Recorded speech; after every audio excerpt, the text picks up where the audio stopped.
Dikutip dari Harian Singgalang, kebutuhan jalan bebas hambatan dari Sumbar menuju Riau ternyata cukup dirindukan. Buktinya ketika ada informasi pembangunan jalan tersebut dihentikan, publik Sumbar tampak heboh. Sudah kali kedua informasi penghentian tol Padang Pekanbaru menjadi polemik. Ada yang mengatakan dihentikan, meski itu kecil kemungkinan pemerintah dan pelaksana hanya menangguhkan. Hal itu dipastikan oleh anggota DPR RI Atari Gauti Ardi. Sebagai wakil masyarakat Sumbar di DPR RI, informasi membuatnya harus memastikan. Atari yang merupakan anggota Komisi 5 DPR RI asal Sumatera Barat menegaskan bahwa jalan tol Padang Pekanbaru tersebut bukan dihentikan, tetapi ditangguhkan untuk sementara. Kepastian itu didapatkan setelah menghubungi langsung Ditjen Bina Marga Kementerian PUPR. Ini perlu kita luruskan bahwa pembangunan jalan tol Padang Pekanbaru ini bukan dihentikan, namun yang benar itu ditangguhkan. Saya pastikan jalan tol ini tidak akan dihentikan karena pembangunan tol Padang Pekanbaru ini termasuk dalam proyek strategis nasional dan juga sudah melalui proses yang panjang, kata Atari beberapa waktu yang lalu. Anggota Komisi 5 DPR RI itu menjelaskan bahwa penangguhan jalan tol Padang Pekanbaru tersebut diakibatkan oleh masalah anggaran. PT Hutama Karya sebagai pelaksana proyek membutuhkan PMN atau modal dan juga dana untuk pembebasan lahan dari Kementerian Keuangan. Dengan adanya refocusing anggaran, jadi anggaran negara diprioritaskan untuk penanganan pandemi COVID-19. Akibatnya anggaran untuk pembangunan infrastruktur diminimalisir. Kondisinya sekarang pembangunan jalan tol Padang Pekanbaru terkendala masalah anggaran. Saat ini kita ada refocusing anggaran, jadi anggaran negara diprioritaskan untuk penanganan pandemi COVID-19, ungkapnya.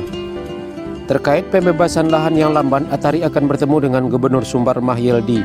Selain itu juga akan menemui Ditjen Bina Marga dan juga Kepala BPJT untuk melihat di mana lahan yang belum bebas. Menurutnya, dalam menyelesaikan masalah pembebasan lahan harus dicarikan solusi secara bersama.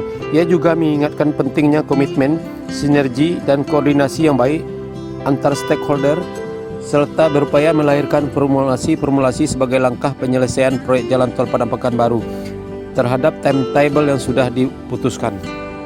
Ia juga akan berkoordinasi dengan Gubernur Sumbar dan akan meninjau secara langsung pembangunan jalan tol tersebut dan akan memanggil bupati yang daerahnya masih terkendala masalah pembebasan lahan. Kita juga perlu bicara ke masyarakat dengan melakukan pendekatan secara intern dengan kearifan lokal, ungkapnya. Atari menjelaskan keberadaan jalan tol Padang Pekanbaru akan sangat berdampak baik terhadap perekonomian Sumbar.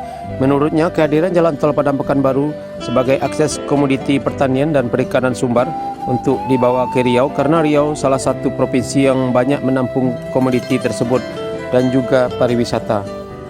Kehadiran jalan tol ini sangat kita butuhkan untuk meningkatkan perekonomian masyarakat Sumbar. Dengan adanya tol ini, komoditi seperti komoditi pertanian dan perikanan kita akan memiliki akses cepat. Diketahui beredar surat Kepala BPJT Danang Parikesit menangguhkan pembangunan jalan tol Padang Pekanbaru seksi Cincin Pangkalan sepanjang 144 km. Penangguhan ini tertuang dalam surat yang ditandatangani oleh Kepala BPJT dengan nomor surat PM08P/598 tertanggal 16 Juli 2001 yang ditujukan kepada Dirut PT Hutama Karya. Dalam isi surat terlihat bahwa surat tersebut merupakan balasan atas surat permintaan arahan dari Dirut Hutama Karya tertanggal 7 April 2021 kepada Kepala BPJT tentang kelangsungan pembangunan tol Simpang Indralaya Tanjung Enim, seksi Prabu Mulih Muara Enim, dan jalan tol Padang Pekanbaru seksi Padang Cincin. Namun dalam isu yang beredar di publik melalui beberapa media bahwa jalan tol Padang Pekanbaru dihentikan. Bagaimana pendapat teman-teman dan sanak sadonyo? Silahkan tulis di bawah.